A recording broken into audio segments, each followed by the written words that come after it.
இன்னைக்கு கிராமத்து ஸ்டைலில் கத்திரிக்காய் பஜ்ஜி எப்படி செய்ய போகிறதுன்னு பார்க்க போகிறோங்க. அதில் வந்து பார்த்தீங்கன்னா நம்ம எந்த மசாலா பொடியும் போட போகிறதில்ல. வெறும் மிளகா, காய், தக்காளி, உப்பு, அவ்வளோதான். சூப்பராக இருக்கும் அந்த டேஸ்ட்டு. எப்படி செய்யறதுன்னு பார்த்தோம்னா வாங்க. ஃபஸ்ட்டு கடாய் வச்சுக்கலாங்க. அதில் கொஞ்சம் எண்ணெய் ஊற்றிக்கலாங்க. கடுகு பொரியிற அளவுக்கு எண்ணெய் ஊற்றிக்கலாங்க. நம்ம கடுகு எல்லாம் எதுவுமே போட போகிறதில்ல, மிளகாவும் போட போகிறதில்ல, வெறும் வெங்காயம் மட்டும் தான் நம்ம போட போகிறோம் இப்போதைக்கு. அடுத்து வந்து பார்த்தீங்கன்னா தக்காளியும் வெங்காயம் வணங்கிறதுக்குள்ள நம்ம கத்திரிக்காயை அரிஞ்சு எடுத்துக்கலாங்க.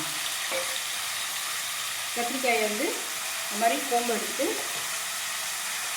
இந்த மாதிரி அரிஞ்சு தண்ணியில் போட்டு எடுத்துக்கலாங்க. வணங்கிட்டுருக்குங்க. இப்போது ஒரு 3 பச்சை மிளகாய் போட்டுக்கலாங்க. அடுத்து வந்து கத்திரிக்காய் அரிஞ்சு வச்சுதான் போட்டுக்கலாங்க. கத்திரிக்காய் போட்டு சேர்த்துக்கலாங்க. கொஞ்சம் அதே மஞ்சள் பொடியும் சேர்த்துக்கலாங்க.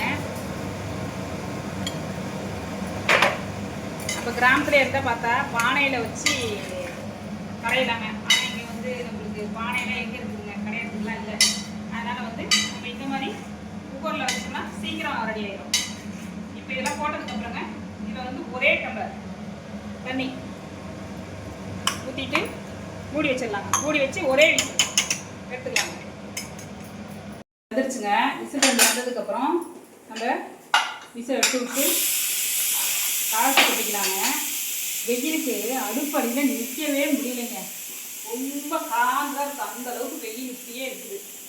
அதே மாதிரி பார்த்தீங்கன்னா தயிர் உரம் ஊற்றினோம்னா பாருங்கள் எல்லாம் எப்படி இருக்குது. எவ்வளோதான் சுண்டை காய வச்சாலும் தப்பான்னு தண்ணி பாருங்கள் எவ்வளோ வந்துடுது. மோருக்கு கடையிறதுக்கு எடுத்து வச்சுக்கிறேன்.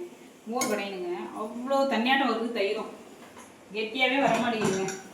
உங்களுக்கும் இப்படி தான் வரலான்னு சொல்லி கமெண்ட் பண்ணுங்கள்.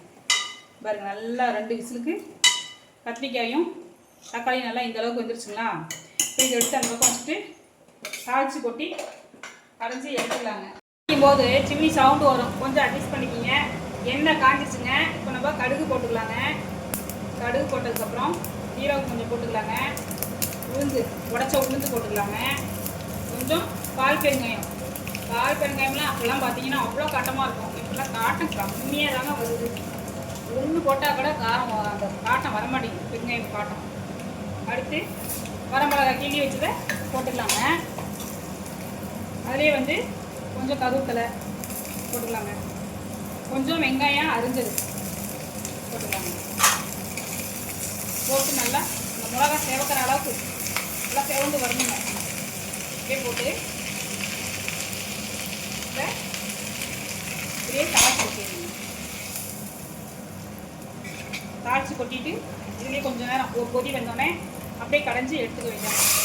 இப்போ இந்த நேரத்தில் இந்த உப்புலாம் கரெக்டாக இருக்கான்னு பார்த்துக்கலாங்க. புளி போட தேவையில்லைங்க. ஏன்னா நம்ம வந்து தக்காளி பழம் போட்டுக்கிறோம் இல்லைங்களா. புளி போட தேவையில்லை. நல்லா பாருங்கள் மத்துக்கட்டை போடாமலே கரண்டிலே கரைச்சிடலாம் போல அப்படி இருக்குது. ஆனால் கொஞ்சம் கொதி வரட்டுங்க.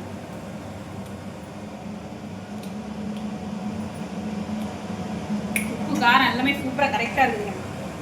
இப்போ நம்ம சும்மா ஒரு கொதி வந்தோடனே அப்படியே கடைஞ்சி எடுத்துக்க வேண்டியதாங்க. சாப்பாடு ரெடி ஆகிடுச்சுங்க. சாப்பாடு போட்டுக்கலாங்க. நல்லா ஆவி பறக்க இருக்குதுங்க.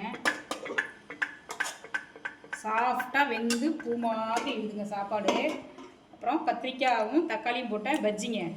நம்ம கிராமத்து ஸ்டைலில் கடைஞ்ச கத்திரிக்காய் தக்காளி பஜ்ஜி.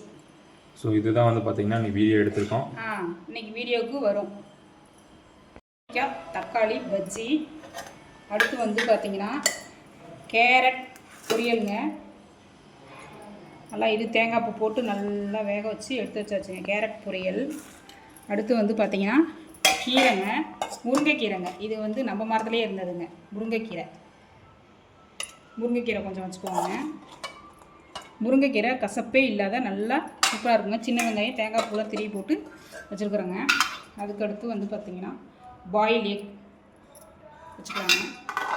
அடுத்து வந்து பார்த்திங்கன்னா கிரில் சிக்கனுங்க.